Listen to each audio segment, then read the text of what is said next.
മഹാരാഷ്ട്രയിൽ എൻ.ഡി.എക്ക് വിജയം ഉറപ്പെന്ന കേന്ദ്രമന്ത്രിയും റിപ്പബ്ലിക് പാർട്ടി ഓഫ് ഇന്ത്യ അധ്യക്ഷനുമായ രാംദാസ് അത്താവലെ 24നോട് പറഞ്ഞു.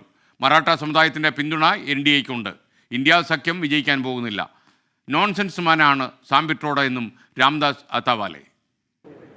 റിപ്പബ്ലിക് പാർട്ടി ഓഫ് ഇന്ത്യയുടെ ദേശീയ അധ്യക്ഷൻ കേന്ദ്രമന്ത്രിയുമായ രാംദാസ് അത്താവല ഇപ്പോൾ 24നോടൊപ്പം ചേരുന്നു. Minister, how do you see this general election, especially in Maharashtra?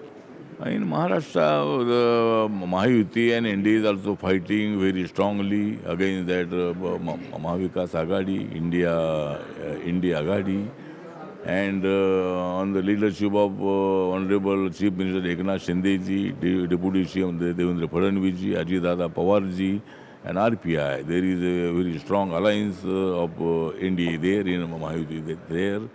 And out of 48 seats, we will win above 40 seats.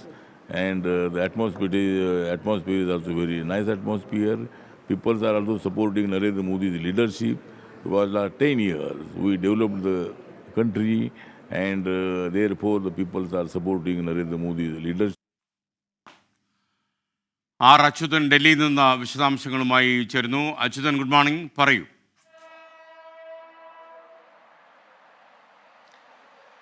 SKN മഹാരാഷ്ട്രയിൽ നിന്നുള്ള നേതാവ് കൂടിയാണ് കേന്ദ്രമന്ത്രിയായിട്ടുള്ള രാംദാസ് അത്താവലെ. ഇത് ഈ വിഷയവുമായി തെരഞ്ഞെടുപ്പുമായി ബന്ധപ്പെട്ടുള്ള പ്രതികരണം നമുക്ക് നൽകിയത്. ഇതിൽ പ്രധാനമായും പറയുന്നത് NDA ഈ മഹാരാഷ്ട്രയിൽ ജയിക്കും. അത് 40-ന് മുകളിൽ സീറ്റുകൾ നേടിയായിരിക്കും ആ വിജയം കൈവരിക്കുക. ഈ മറാഠ പ്രക്ഷോഭം BJPക്ക് എതിരെ ഒരു തെരഞ്ഞെടുപ്പുമായി ബന്ധപ്പെട്ടപ്പോൾ ചെറിയ വെല്ലുവിളികൾ ഉയർത്തിയിരുന്നു. അപ്പോൾ ഇതുമായി ബന്ധപ്പെട്ടുള്ള ചോദ്യത്തിന് അദ്ദേഹം പറഞ്ഞത് മറാഠ പ്രക്ഷോഭം അത് ഈ തെരഞ്ഞെടുപ്പിനെ ബാധിക്കുകയില്ല. കാരണം അവർക്ക് വേണ്ട സംവരണം അത് 10% ഷിൻഡെ സർക്കാർ കൊണ്ടുവന്നിട്ടുണ്ട്. ഇതിനി പ്രാബല്യത്തിലാക്കുവാനുള്ള അവസാനഘട്ട ഒരുക്കങ്ങളിലേക്കാണ് കടന്നിരിക്കുന്നത്. അതായത് കേന്ദ്ര സർക്കാർ അത് പരിശോധിച്ച് വരികയാണെന്നും ഉടൻ പ്രാബല്യത്തിൽ കൊണ്ടുവരുമെന്നുമാണ് അദ്ദേഹം പറഞ്ഞിട്ടുള്ളത്. എന്തായാലും മറാഠ സമുദായം അത് BJPക്കൊപ്പം NDAക്കൊപ്പം തന്നെ നിൽക്കും എന്നുള്ളതാണ് അദ്ദേഹം മറാഠ പ്രക്ഷോഭവുമായി ബന്ധപ്പെട്ട് പ്രതികരിച്ചിരിക്കുന്നത്. മറിച്ച് ഇത്തവണ മത്സരിക്കുമ്പോൾ മഹാരാഷ്ട്രയിൽ ഇന്ത്യ സഖ്യമുണ്ട്.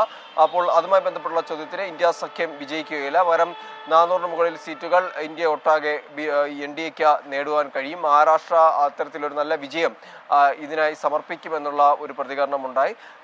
മറ്റൊന്ന് സാം പിത്രോദയുടെ വിവാദ പരാമർശവുമായി ബന്ധപ്പെട്ട ചോദ്യമായിരുന്നു. അതിന് പ്രതികരിച്ചത് അദ്ദേഹം ഒരു നോൺസെൻസ് മാനാണ് എന്നുള്ളതാണ്. അദ്ദേഹത്തെ പാർട്ടി പുറത്താക്കിക്കൊണ്ടുള്ള നടപടി സ്വീകരിക്കണം എന്നതടക്കമുള്ള കാര്യങ്ങളായിരുന്നു ആ വിഷയത്തിൽ പ്രതികരിച്ചത്. എന്തായാലും മഹാരാഷ്ട്രയിൽ NDAക്ക് വിജയം ഇത്തവണ നേടാൻ കഴിയും എന്നുള്ള പ്രതീക്ഷയിലാണ് ഈ NDAയുടെ ഭാഗമായി നിൽക്കുന്ന മറ്റ് രാഷ്ട്രീയ പാർട്ടികൾക്ക് ഉള്ളത്.